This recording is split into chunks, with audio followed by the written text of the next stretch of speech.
Assalamualaikum warahmatullahi wabarakatuh. Saya Mutia Azahra dengan NIM F1C424026.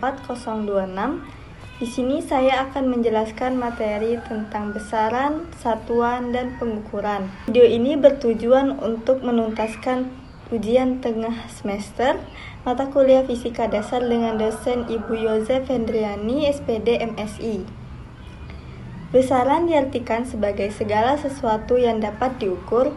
Apapun yang dapat diukur kita sebut sebagai besaran.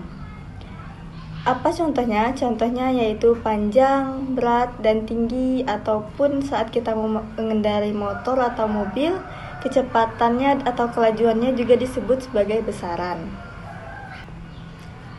Nah, bagaimana cara kita mengetahui berapa panjangnya, berapa beratnya, dan berapa tingginya? Untuk mendeskripsikan objek secara fisik atau kuantitatif diperlukan pengukuran. Apa yang dimaksud dengan pengukuran? Nah, pengukuran adalah segala sesuatu atau kegiatan membandingkan besaran yang diukur dengan sejenis yang dipakai sebagai satuan.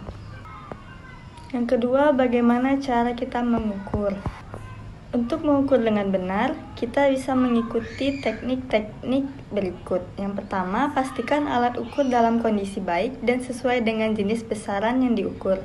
Yang kedua, posisikan benda yang diukur dalam keadaan stabil. Lakukan pengukuran dengan teliti dan akurat. Kemudian, catat hasil pengukuran dan periksa kembali. Alat-alat yang kita gunakan untuk mengukur yaitu yang pertama mistar. Nah, mistar atau penggaris ini berfungsi untuk mengukur panjang suatu benda yang tidak terlalu memerlukan kekuatan dan biasanya dipakai untuk pengukuran dalam kehidupan sehari-hari. Yang kedua yaitu jangka sorong. Jangka sorong berguna untuk mengukur suatu benda dari sisi luar dengan cara dicapit. Untuk mengukur sisi atau diameter dalam suatu benda yang biasanya berupa lubang atau pada pipa ataupun lainnya. Dan mengukur kedalaman celah atau lubang pada suatu benda dengan cara menancapkan atau menusukkan bagian pengukur. Yang ketiga ada mikrometer sekrup. Mikrometer sekrup digunakan untuk mengukur dimensi luar benda yang sangat kecil maupun tipis seperti kertas, pisau, maupun kawat. Yang keempat adalah termometer. Termometer berguna untuk mengukur suhu atau temperatur. Yang kelima ada stopwatch. Stopwatch digunakan untuk mengukur lamanya waktu. Yang terakhir ada neraca Auhaus. Neraca Auhaus berfungsi untuk mengukur massa benda atau logam dengan tingkat ketelitian yang sangat detail. Nah, ini tabel besaran dan satuan yang digunakan dalam SI atau Satuan Internasional. Ketidakpastian. Ketidakpastian pengukuran merupakan selisih antara hasil pengukuran dengan nilai sebenarnya dari objek yang diukur. Yang pertama, ketidakpastian skala alat. Ketidakpastian skala alat adalah batas ketelitian pengukuran yang dibatasi oleh alat ukur. Yang kedua, kesalahan nol. Sebelum digunakan, penunjukan alat tidak pada skala nol. Yang ketiga, ketidakpastian random. Ketidakpastian yang berasal dari pengaruh yang tidak dapat diprediksi dan dikontrol, seperti fluktual pada besaran listrik, getaran landasan, radiasi latar belakang, gerak acak molekul udara.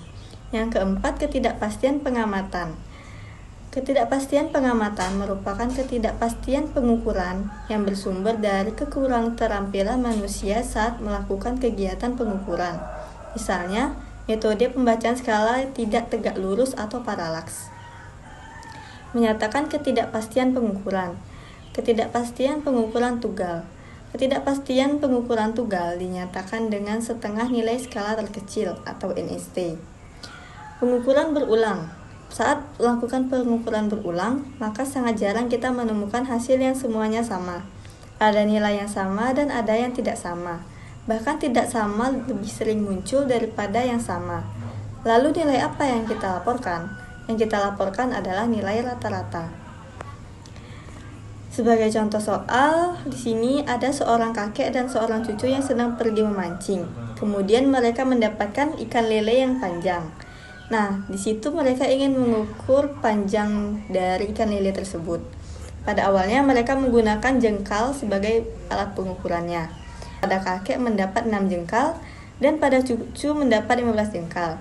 Kemudian mereka menggunakan penggaris untuk mengukur panjang ikan lele tersebut dan mendapatkan hasil 94 cm. Nah, di sini kita melakukan pengukuran. Seperti yang tadi kita bahas, pengukuran adalah kegiatan yang membandingkan suatu besaran. Tadi kita mengukur panjang. Nah, panjang ini yang kita sebut sebagai besaran. Dengan besaran sejenis yang dipakai sebagai satuan, tadi pertama kali kita membandingkan panjang ikan yang sama jengkalnya kakek dan cucunya. Satu ikan sama dengan 6 jengkalnya kakek dan 15 jengkal cucu. Maka jengkal ini kita sebut sebagai satuan. Dan saat kita menggunakan penggaris, kita membandingkan panjang ikan dengan garis-garis yang ada di penggaris dan mendapatkan 94 cm. Maka cm ini juga kita sebut sebagai satuan. Jadi di sini kita memiliki dua satuan, yaitu jengkal dan cm. Sekian dulu materi yang dapat saya sampaikan. Lebih dan kurangnya saya mohon maaf. Sekian dari saya. Wassalamualaikum warahmatullahi wabarakatuh.